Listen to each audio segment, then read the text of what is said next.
Hey guys, and welcome to this video. And in this tutorial, I'm going to walk you through how to extract nested JSON data from this specific REST API.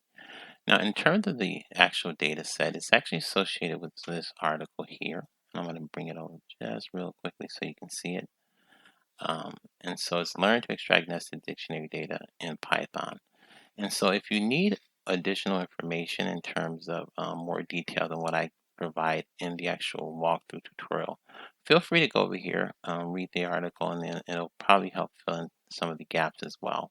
With that said, we'll go ahead and get started extracting the data.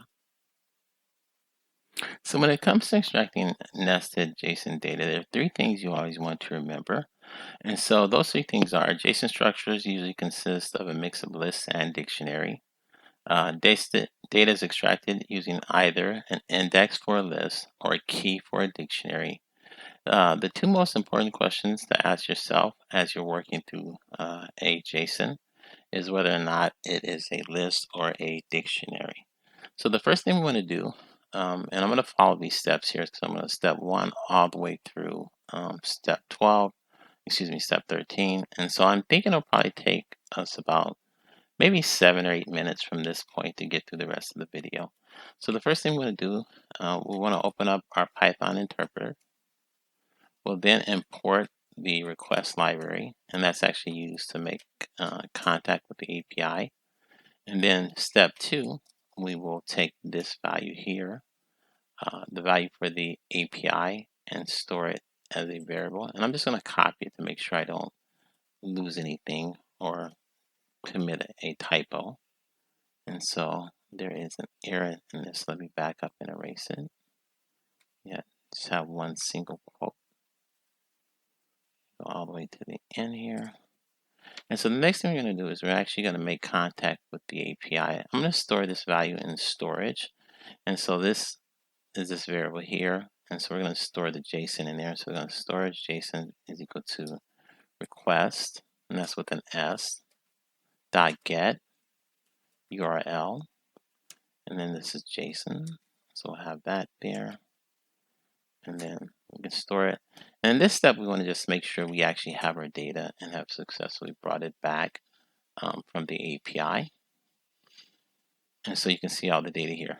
The solution for this, in terms of what we're actually looking to extract, is the value associated with this code here. And so anything associated with the code is what we're looking to bring back. The way we do that is, starting at step 5, outline what's called the workflow. What you'll notice is, in terms of the workflow, is that at each step, or rather at every other step, we're looking to find out the type of the data type for the data that's being brought back. The reason that we want to know that is because when we look at step 2 and also step 3, that gives us information about whether or not we're working with a list or a dictionary. And as it says here, if it's a list, we're going to be pulling the data back or extracting using a key. Extracting using an index. And if it's a dictionary, we'll be extracting using a key. So the way that works is we'll come here, we'll say type.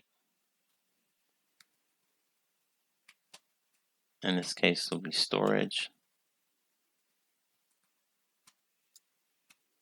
And then that's a list. In the case that we have a list, we can then begin to extract the data using an index. An index can range from 0 really to infinity. It really depends on how many items are actually stored in the list. So we'll go storage and 0,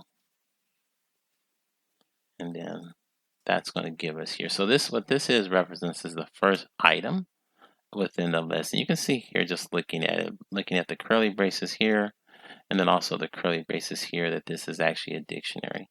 And so then the next thing we'll do to prove that out, we'll take type, because again, the question is, am I working with a dictionary or list? We'll go type storage, 0 here, and then also here. That's going to return a dictionary for us. In the case, and so that's going to bring us down here to this here, which is step 8. And so we know that it's a dictionary. And so what that means for us is that what we're looking to do is to extract this value code here. And you can see when you look at the value that the code is actually associated with something called currencies. And so we can actually use that currencies key to continue our extraction process. So we'll go storage, we'll go 0, and currencies, we'll go single quote here, and then that's going to return the value of code. So the next thing we want to do, we want to understand, is this value here, is it going to provide is either a list or a dictionary? So we'll go type, storage,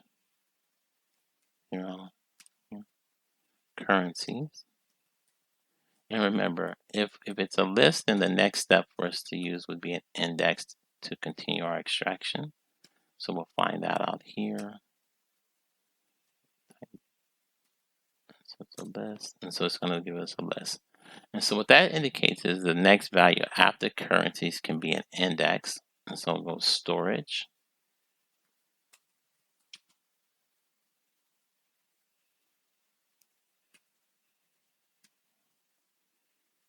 currencies,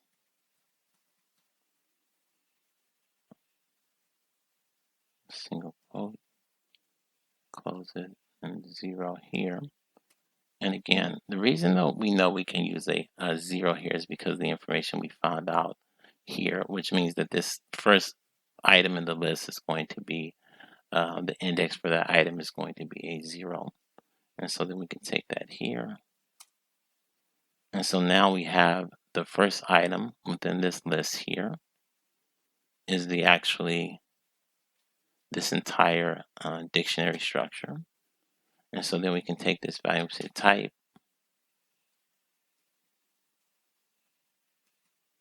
storage,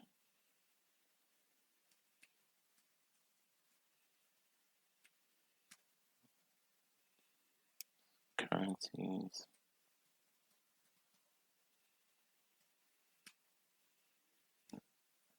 right here. And so essentially what I'm doing, I'm taking this value here, and I know that it's a in this case would be a dictionary, or we're going to find that out really right here. Let me see here.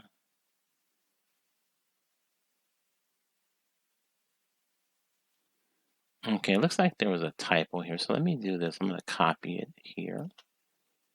Control copy. We'll go down here, 1.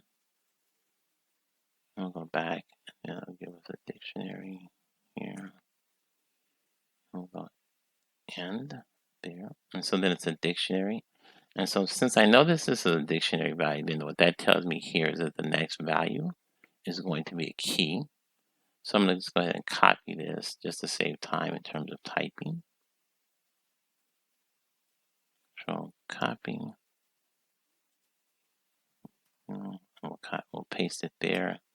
And just looking back at this value here, so I know that I'm trying to extract the value code. And so I'll just put that here, CODE.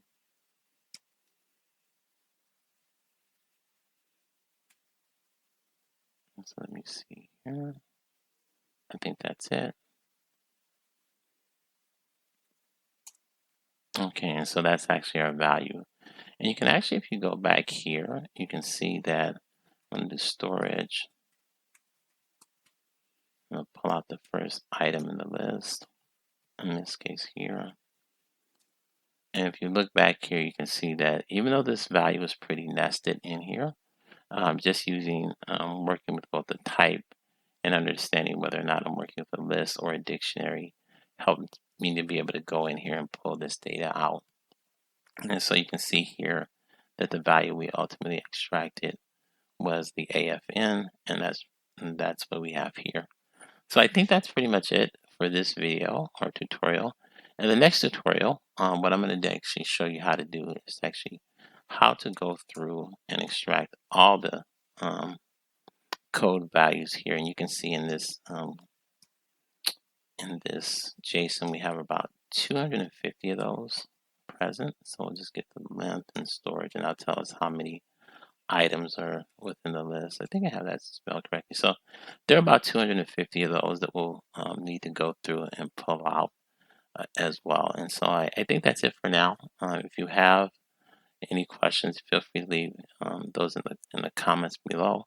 If you want a more in-depth tutorial, I also offer training at a site called borisj.com.